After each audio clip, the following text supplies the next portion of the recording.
Hey, what's up, guys? Welcome to the day four of this 30-day breakdown challenge. I'm Leonard, and I'll be breaking down one of the emails from Stefan Georgi, who is one of the top copywriters in the industry right now. Yep, and I believe he has personally sold millions of products on online, and you can go check it out his website or something like that. And I'm pretty sure he's famous for his RMBC method, which is research mechanism, brief, and copy. Yep, that's what he's famous for. Yep, you can go check it out. And without further ado, let's dive into today's email breakdown. Yep. Okay, so instead of starting with the subject line, today we'll do something different. We'll just start with the body copy, and then we'll go back to the subject line and end off the breakdown by having the five things uh, included below as usual. Yep. Okay, so let's get into it. Note, part of this email might be hard to read, but I promise it has a happy ending. So it is giving a heads up to the reader that this email isn't something positive as he sent as usual. So because most of the even though they are business owners or entrepreneurs, but they are people who have stressed out and overwhelmed with their business in their daily life. So the reason why they read emails is to make themselves relax and chill a little bit. So or maybe they are so most of the time they are looking to see something that are more positive or enlightening. So but in this case, Stefan is not doing that. So but he's giving them a heads up so that they know it before they start reading, so that it is not kind of like after they read then they say like something like this is a bullshit a waste of time something. Yeah, so he's giving a heads up so that he doesn't uh lose anybody along the way. Yep. Okay, so we are in Scotland for the CA event. So in case you are not sure about CA, it is a copy accelerator, one of his events. So and right now we are staying in this Airbnb up on the side of a mountain. The view are spectacular and the landscaping is gorgeous, and we are loving it.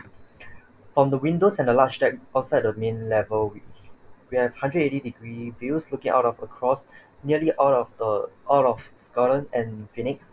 And this view are especially majesty during sunrise and sunset. So in in this few sentence right here, 3 to 4 sentence, it is setting up the entire scene. Uh, is also called chronology, which what I've learned from one of the copy chief member, Tian Yan, and he told me this that uh because like we can't just jump into story by saying boom or something like squeak or in a car accident or something. So we must have some chronology to set the scene up to make the flow to the main it's kind of like setting the scene up for the climax. They don't just go to a climax, right? They always set the scene up to the climax. Yeah, I understand that most of the movies they start with a climax, but in the end they also go back to the chronology after the starting or just a short bit of the climax, and and then go back to the climax again after the chronology. So by having a chronology, right, it set the entire scene up, and it's basically like giving context to the audience before they start knowing what's the main point here. Yep. Okay. So this is kind of like setting by setting this scene is also setting the mental movies in your readers. So you make them imagine the view and the landscape, all this, and then by having the windows by mentioning the windows and large decks, it makes them imagine as well, and the sunrise and sunset, those things, it all makes them imagine. So it's all about mental movies here, about mental movies when telling story. Yep. And anyways, yesterday evening, me, Laura, and Eden were in a family room playing, and when we heard a large thud sound, I immediately knew it had to be a bird. And when I look out at the window, I could see the feather stuck to the glass. So instead of just saying, "Oh, I saw some feathers stick to the glass," or I said, or something like, "Oh, I saw the bird lying on the floor," or something. He described how sticky slimy the feather was when stuck to the glass. So it makes the reader imagine again here. And my heart sung and so the two bold sentence right here, right, includes some kind of verbs. And using verbs, right, okay, so verbs are action words. So by using verbs, it makes readers imagine again. So as you can see, right, story, we are creating movies in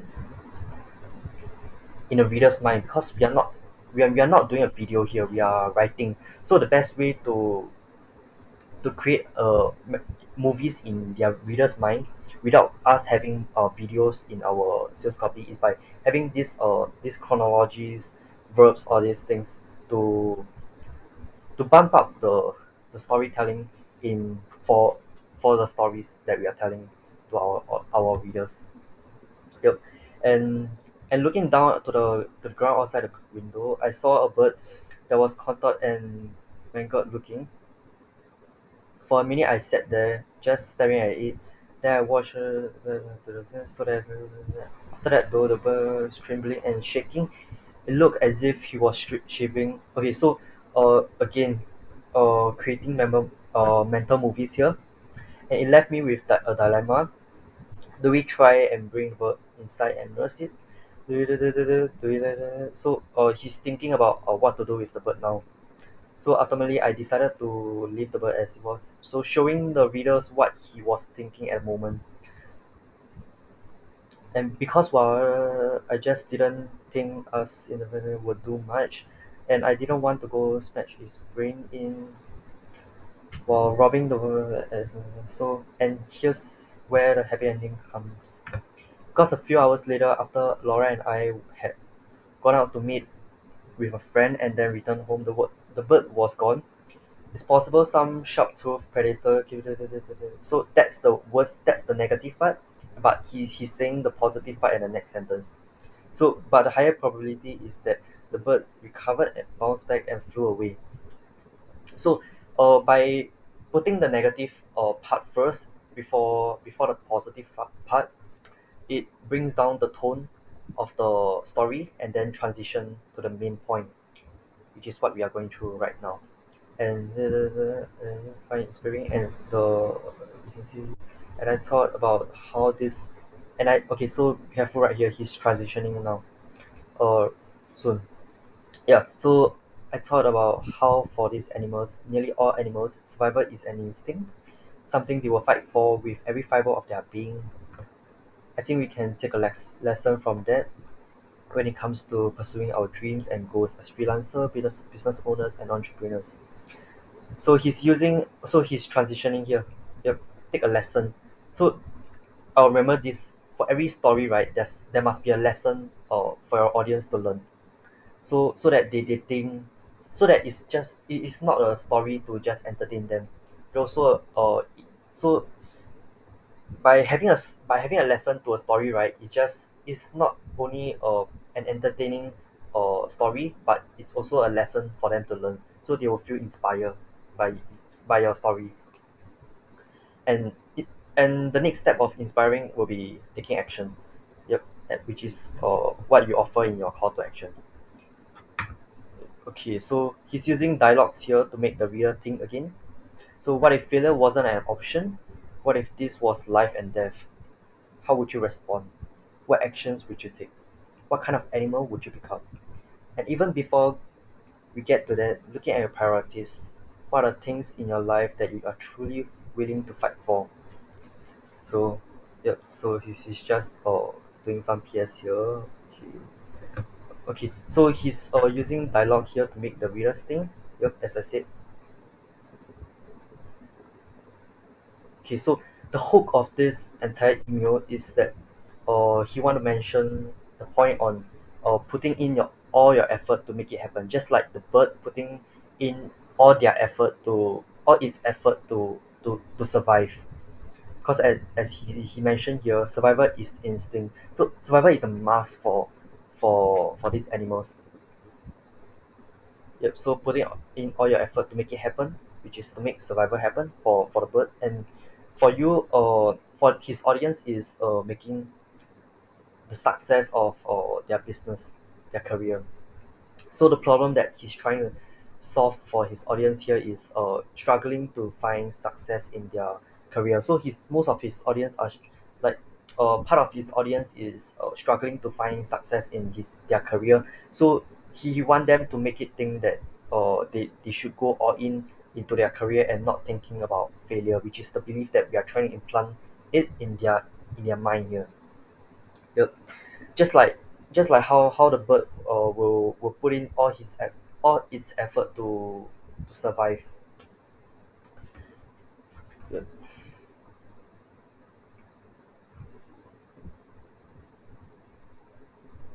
Okay, so two things good about this email is it creates a lot of mental movies. So you can see from the start, right? He set the entire scene up by saying his his Airbnb, the scene of the mountain, and the way he described the bird slamming on the glass. Then he was sitting down at a window. Then okay, so I don't know about you, but me myself, I'm thinking about the scene right now as I'm explaining it to you. So is so when you can do to the extent that you can make your reader explain make the reader imagine this kind of scene by themselves, then you got it. You have nailed it. Yep. And having the chronology to give context before we jump into the main point. So I previously did a sample copy on one of the anxiety product anxiety webinar. So and then I sent it to copy chief and Tian Yan, which is who I mentioned previous just now. He told me about having this chronology as setting up the scene before we go to the main point so that it doesn't confuse our reader, which is what I think is the second thing that is good about this email, having a chronology to give context before we jump into the main thing, which is the bird, right? And an area of improvement will be reducing the number of words that doesn't add value to the reader's understanding. So for example, right here, uh, I don't know about you, but that's what I think about it. uh Things like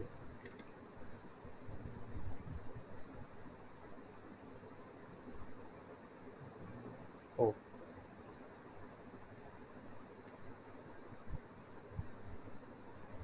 so about like this, it left me with a dilemma. I don't think it's very useful. So one of the ways you can check if it is useful or not is by reading the entire thing without this sentence. If it sounds correct, then you can remove those sentence that this sentence, for example. Yeah, so maybe you can read the entire copy and without this sentence. If it sounds still as it is, then you can definitely remove that particular sentence. And for example, this I immediately knew it had to be a bird. So he can just say when we heard a loud thud sound,